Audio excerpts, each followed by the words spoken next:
সনাতনী ধৰ্মৰ প্ৰচাৰত আৰু প্ৰসাৰত ব্ৰতী দুটি ব্যক্তিসত্তা আমাৰ বিষ্ণু সূত্ৰধৰ আৰু অমৰ কিৰণ। এই দুগৰাকী ব্যক্তিৰ মৃত্যুৰ খবৰে আমাক মৰ্মাহিত কৰিছে।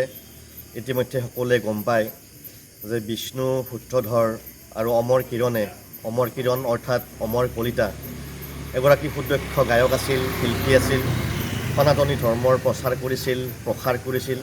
গতিকে এওঁলোকৰ যি অকাল মৃত্যু, সেই অকাল মৃত্যুৱে আমাৰ নলবাৰী জিলাত এক শোকৰ প্ৰভাৱ পেলাইছে আৰু তেওঁলোকৰ মৃত্যু আমাৰ কাৰণে এক বৃহৎ ক্ষতি সমাজৰ কাৰণে।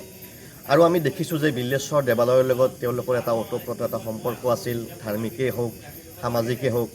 গতিকে এই যি শিল্পী সত্তা যে আমাৰ পৰা যে আঁতৰি গ'ল, গতিকে আমি মৰ্মাহত হৈছোঁ।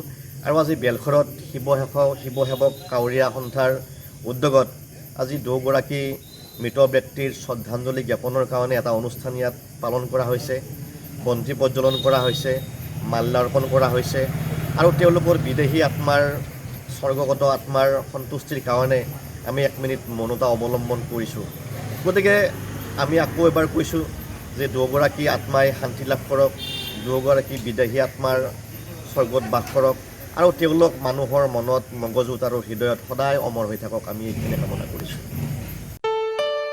ঘৰত আনন্দ আৰু সম্পৰ্কৰ চমক বজাই ৰাখিবলৈ জৰুৰী হৈছে সকলো আনন্দময় মুহূৰ্তত মৰমৰ উপহাৰ দিয়াটো। সেইবাবে মধুশ্ৰী জুৱেলাৰ্ছে আনিছে সকলো ৰঙীন ক্ষণৰ বাবে বিশেষ গহনা। হীৰাৰে হওক, সোণৰে হওক বা ৰূপৰে হওক, শ্ৰেষ্ঠ ডিজাইনছ আৰু হলমাৰ্কযুক্ত গহনাই ৰাখে সম্পৰ্কক নিখুঁত। তেনেহ'লে আজিয়ে আনক আনন্দ মধুশ্ৰী জুৱেলাৰ্ছৰ সৈতে। যোগাযোগ কৰক 7028000341 নাইবা ভিজিট কৰক LNB ৰোড, নলবাৰী, অসম।